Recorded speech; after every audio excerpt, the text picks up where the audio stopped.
Olá pessoal, tudo bem? Hoje nós estamos começando uma nova série de mensagens e eu achei que seria muito legal se eu pudesse gravar essa mensagem diretamente do Hawaii para vocês.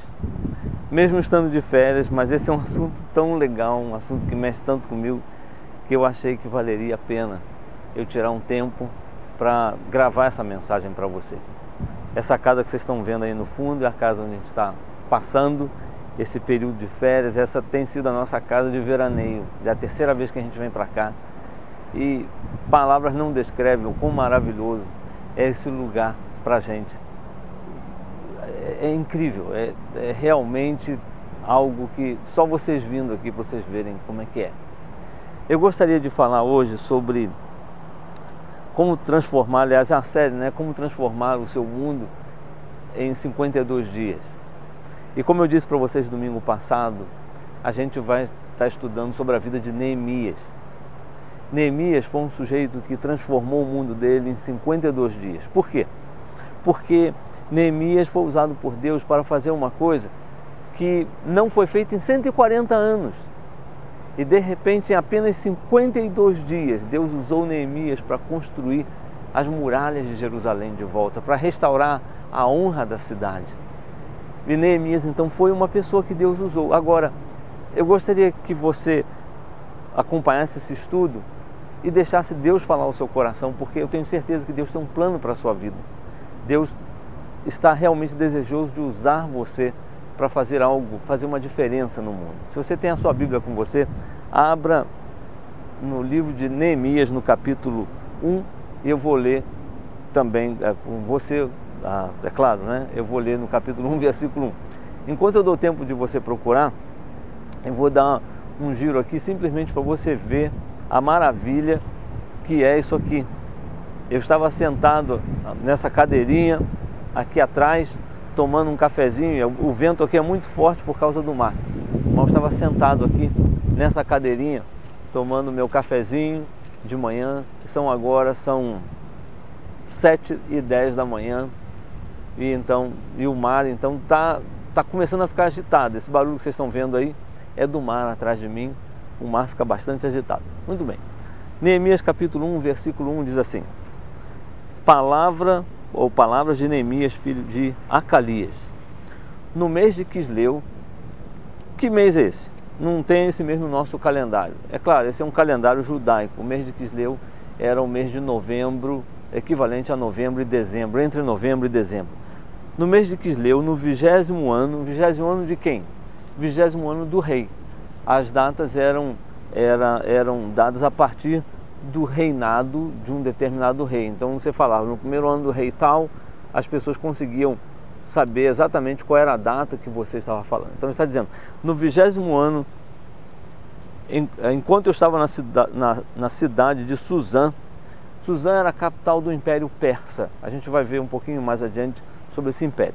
Enquanto eu estava em Suzã, Hanani, um dos meus irmãos, veio de Judá com alguns outros homens, e eu lhes perguntei acerca dos judeus que restaram, os sobreviventes do cativeiro, e também sobre Jerusalém.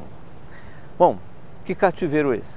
No ano 576, Nabucodonosor, rei da Babilônia, veio sobre Jerusalém e ele destruiu completamente a cidade. Resultado da desobediência do povo. Deus havia falado que se o povo obedecesse, eles experimentariam a presença, a bênção de Deus, eles teriam tanta coisa boa, mas Deus disse, se vocês desobedecerem, vocês serão levados em cativeiro. Como vocês estiveram cativos 40 anos no Egito, vocês serão levados em cativeiro. E isso aconteceu. Nabucodonosor veio e destruiu Jerusalém, e não apenas destruiu as casas de Jerusalém, ele destruiu também os muros e colocou fogo em tudo aquilo que podia pegar fogo, ele colocou fogo. E é isso que Hanani está descrevendo aqui para Neemias. E ele disse o seguinte, e ele me respondeu, versículo 3, aqueles que sobreviveram ao cativeiro estão lá na província, passam por grande sofrimento e humilhação. O muro de Jerusalém foi derrubado, as suas portas foram destruídas pelo fogo. Bom, um pouquinho mais de contexto aqui. Quando antes de acontecer o cativeiro, Deus estava falando que um dia se levantaria um rei chamado Ciro. E esse rei então libertaria o povo do cativeiro. O que acontece é o seguinte: Ciro era um rei persa. Teve um dia que o Império Persa dominou o mundo. Então eles vieram sobre Jerusalém e sobre Babilônia, não é? Eles invadiram o Império Babilônico e Ciro permitiu que um remanescente de judeus voltassem para Jerusalém. Eles voltaram sob a liderança de Esdras. Esse é um outro livro da Bíblia, anterior ao livro de Neemias. Esdras, então, voltou para Jerusalém com aquele grupo pequeno. Eles chegaram lá, encontraram tudo destruído, não puderam fazer nada. A única coisa que eles puderam fazer foi um pequeno reparo no templo, que foi totalmente destruído. Aliás, o reparo era tão insignificante que Deus teve que levantar o profeta Zacarias a fim de tentar animar. Você vai encontrar na Bíblia a profecia de Zacarias, é uma profecia para tentar animar o povo a reconstruir o templo. E aí então, agora, esse relato vem de Ananias, que esteve lá, e fala para Neemias o que foi que aconteceu, como é que está a situação do povo. Bom, como eu disse para vocês, Neemias foi usado por Deus para transformar o mundo de sua época. Nós encontramos aqui no livro de Neemias que Neemias era uma pessoa comum, ou seja, ele era o copeiro do rei. O que era o copeiro? O copeiro era o sujeito que provava o vinho e dava para o rei. Você vai falar: puxa vida, eu gostaria de ser copeiro.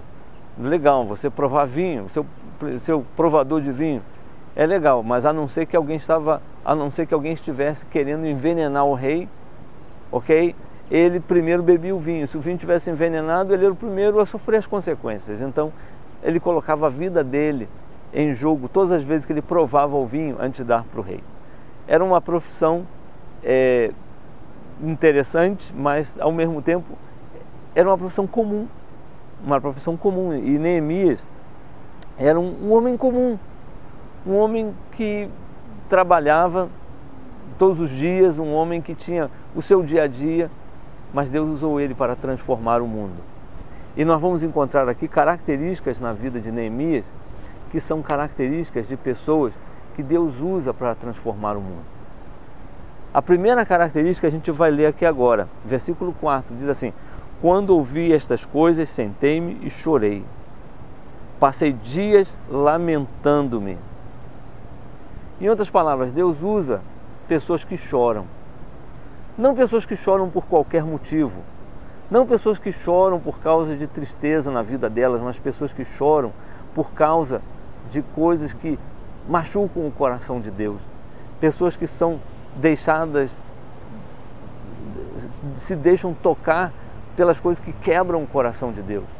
O coração de Deus estava quebrado pelo fato de Jerusalém estar desprotegida, de Jerusalém estar naquela situação. E quando Neemias ouve o que está acontecendo, ele tem o seu coração partido também. E ele chora. Deus usa pessoas que choram. Deixa eu fazer uma pergunta para você. O que é que parte o seu coração? O que é que mexe com você? O que é que parte o coração de Deus que está mexendo com você? Algumas pessoas, por exemplo, elas têm o seu coração partido por menores abandonados, ou o seu coração partido por mulheres vítimas de violência, ou o seu coração partido por tráfico humano, pessoas que são escravizados para sexo, pessoas que... escravidão em pleno século XXI, minha gente. O que parte o seu coração? Eu tenho certeza que existe alguma coisa que parte o coração de Deus, que parte o seu coração também. E eu tenho certeza que durante essa série Deus vai mexer com você. Quando Neemias ouviu aquilo, ele falou: isso não está certo. Eu tenho que fazer alguma coisa. Eu tenho que agir nessa situação. E foi assim que Deus começou a mexer com ele. Foi assim que Deus começou a trabalhar na vida dele.